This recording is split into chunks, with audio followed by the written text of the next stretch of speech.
Welcome, Mrs. Mahoney's podcast. This is our third one in our Unit 9. We are at the top of page 9. Well, I'm at the top of page 9. You guys need to get to the top of page 9. You're going to need a calculator. And looking at this, just recognize what the formulas we're using. Everything that we're using is on that formula chart. Again, this formula chart in this test and the CA is going to be so important because there's so much information. So what we're going to look at now is a different way of analyzing a gas. The difference between this formula and the combined gas law, because that's part of what we need to be working on, is when do I use which formula. This is looking at one gas at a point in time and just kind of looking how pressure, volume, and temperature are all related. Now we are doing also moles. So we are having to take into account how much gas you have. Notice the difference, there's no ones or twos. In the combined gas law, you're talking about how a gas changes under conditions and looking how pressure and volume changes in that relationship. This one, we're just looking at one point in time, how do all these variables relate to each other? Okay, so a couple things about this. P, okay, so looking at this, P is still pressure, okay, nothing's weird there. The pressure doesn't have to be in any unit. We're going to talk a little bit more about this. So we don't have to change pressure. It doesn't have to be in atmospheres. It doesn't have to be in kPAs. It doesn't have to be in millimeters of mercury. Okay, let's compare to V is volume. That hasn't changed. The one new thing for this, it has to be in liters. Needs to be in liters. That is a must. Okay, let's look at what else I have. N stands for number of moles. Therefore, if you have grams, yes, you're going to have to change it to moles. Okay, I'm going to skip R just for a second. T is temperature. What do we know? Temperature has to be in Kelvin. That hasn't changed either. That's the nice thing. All gas laws have to be in Kelvin. Okay, so what they did is over time, they looked at this relationship, checked the pressure, the volume, and put it as a ratio that the pressure, volume compared to the number of moles and temperature. They found out that you'd always saw this constant number. So this constant is called then the ideal gas law. Really, constants are fudge factors that get the numbers all to work. And that's why it's a constant. It's something that does not change. So this is something that you're never going to be given in a formula, given in a word problem, because it's given on your formula charts. So look at this on your reference table. You can see that there's R's. You'll notice that there's 3 different R's. Once upon a time, I used to memorize just one R and then say, okay, change all the pressures to match the R. But since the state of Texas is giving you all 3 R's, what you just need to do is pick the R that matches the pressure. Because if we're looking at this and it's like, okay, what's different? If I'm looking at what's different, look at right here. This one is in atmospheres, so if my pressure is given in atmospheres, I'm going to use 0.0821. But look at everything else. Has to be in liters, volume in liters, has to be in moles, has to be in Kelvin. This is why the units have to be what they are so that they cancel out, so that the R works. What if my pressure is given in kPAs? Well, then I'm going to use 8.31. What if my pressure was given in millimeters of mercury? Then I'm going to use 62.4. Again, these are all on the sheet. You just need to make sure you match that when you're doing them. So the problems when we're actually doing them, it's not that much different from what we were just doing. I'm going to list out what I know. So reading these problems. Okay, what volume? That lets me know that's going to be my unknown. So that means of these, I need to know everything else because I can only solve for one thing at a time. Would be occupied by, here's an N, 0.625 moles, okay, of hydrogen at, here's a pressure, 4.0 atmospheres. Okay, temperature is 37 degrees Celsius. What's the first thing I do to that? I have to change it to Kelvin. Change it to Kelvin, change it to Kelvin. That would be 310 Kelvin. Okay, I've tried to do a better job on significant figures here. So these are the 3.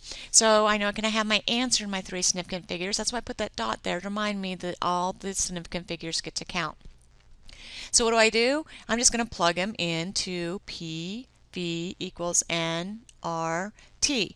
Okay, which R am I going to use? Look at your R here, or your pressures in ATM, so I'm going to use the 0.0821s to match that up.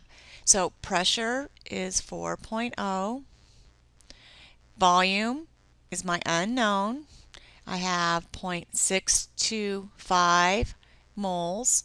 I should really have this in atmospheres so I remember. So 0.0821 because that's liters, moles, oops, excuse me, got that backwards, liters, atmospheres, moles is on the bottom.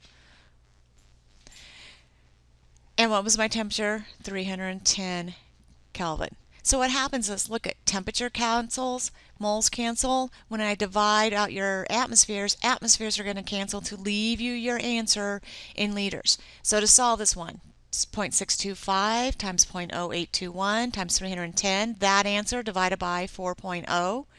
And you get as an answer, and again, I'm going to put the three significant figures, 3.98 liters.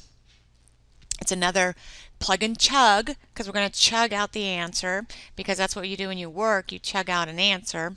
We don't crank them out. So this is going to be my answer. Okay, they don't get really much harder. What my thing might happen is, what if I don't have moles? I might have to calculate a mole first. But let's look at here. How many moles? Okay, right there. That's my unknown. To fill a 2.2 liters. Liters is a volume. So that's my volume. Pressure is 1.2 atmospheres. Temperature, 25 degrees. Room temperature plus 273 gives me 298 Kelvin. Okay, nothing weird. What R am I going to use? This is in atmospheres. I'm going to use the 0.0821 liters, atmospheres, mole, Kelvin, because this is in atmospheres. So just plug in what I know. What do I know? My pressure is 1.2. My volume is 2.2 liters. Moles I'm looking for, 0.0821 is my R. My temperature is 298. Okay, now be careful when you're doing these calculations. Make sure if you just divide, you use order of operations. You either multiply this first and get the number, or if you say I'm just going to divide by both of these, because if we clear this out, make sure in your order of operations that you close it in the parentheses and not close each one. Another thing on the calculator, sometimes I see all of you on the put in all these parentheses that I'm putting in. If you're just multiplying, you don't have to waste the time to put in the parentheses. I just do that so when I'm writing it, I can realize they're the separate answers. On your calculator, I'm just multiplying. You don't have to separate it with the parentheses. So if I go through that, what do I get as an answer? And again, I'm going to put two significant figures, 0.11 moles would be my answer. Okay, looking through the rest of this, let's see. You know what? Number 3, I want you to do. I want you to pay attention to your pressure. So then you're going to pay attention to your R. Okay, we can have 3 significant figures because I want you to add a 0 right here. Let's go ahead and give ourselves that 3 significant figures. Your answer should be 12.6 liters. So I want you to try that one and to see if you get the answer. Okay, I'm going to go ahead and do 4 because I just want to show you there's just a little bit different, but we know how to do this. We can handle this. So still reading through this. What volume, that's my unknown, would be occupied by 5 grams of hydrogen? Well, I need to know moles, but the problem is this is in 5 grams of hydrogen, so you need to take grams and change them to moles. You use molar mass, and look at it, it's a diatomic. A lot of our gases are diatomics. You really need to pay attention to that. So molar mass is 2.02 grams. So that means I have 2.5 moles of hydrogen. Okay, what else do I know? Well, I have a pressure is 410 kPa's. What else do I know? I have a temperature is 37 degrees, but we're automatically going to change that to Kelvin. So my temperature then is going to be 310 Kelvin.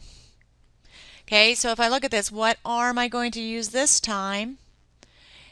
My pressure's in kPa, so I'm going to use the 8.31 because that's liters kPa over moles Kelvin. So now I'm going to plug in what I know.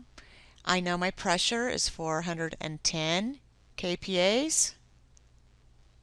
I'm looking for a volume. I already changed my grams to moles, so this is in moles. 8.31 is my R, and I'm at 310 Kelvin. So now again, multiply these, divide it by your 410, and now go ahead and do it to two significant figures. So my answer then would be 16 liters. I think you'll see these aren't hard. Again, you're just going to have to make sure, you really need to make sure that everything's in the right units. This is why we write this down here, that we double check before I just plug it in the formula. This is the easy part. You take the time to double check that all of these are in the right units. So I just want you doing number 3, and then tomorrow we'll go over it and we'll work on the other ones on the worksheet. This is C. That's what we're going to be working on tomorrow. I will see you tomorrow.